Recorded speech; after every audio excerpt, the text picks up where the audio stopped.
Hey everyone, just have a real quickie for you today. I'm always searching for ways to create interesting backgrounds I can use behind things. I don't always have to use a photograph. I can start with a blank document. So here's an interesting way to take advantage of a Photoshop feature.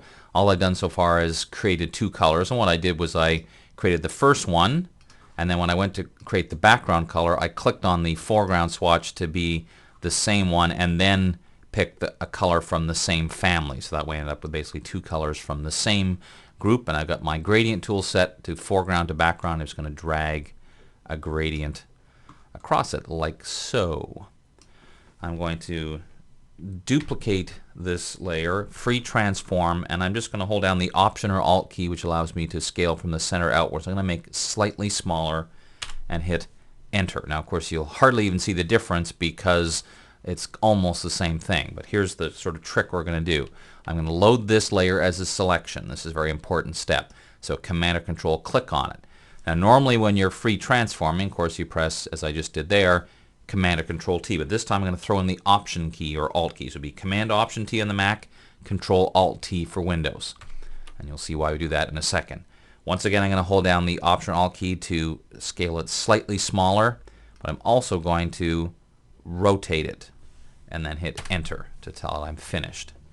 Now at this point I can hit the keyboard shortcut Command Option Shift or Control Alt Shift T, and what that will do is keep repeating the same thing over and over again, which is scaling and rotating, and I just keep pressing it over and over again, then wait for my computer to catch up with me so you can see what we got.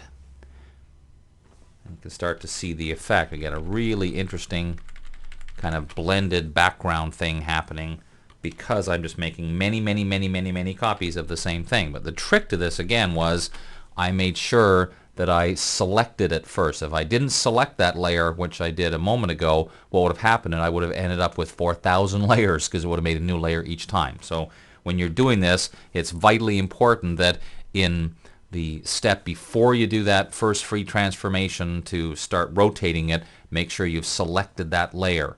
Then you do that, hold down the Option or Alt key as you use free transform, and then Command Option Shift or Control Alt Shift T is the shortcut for transform again. And as you can imagine, with different colors and different angles and different shapes and different everything, you can get all kinds of different possibilities. So there you go, a real quick one, but a simple way to create an interesting background. I'll bet you can see where this one's going, right? Yeah, you guessed it. I'm Dave Cross. We'll see you next time.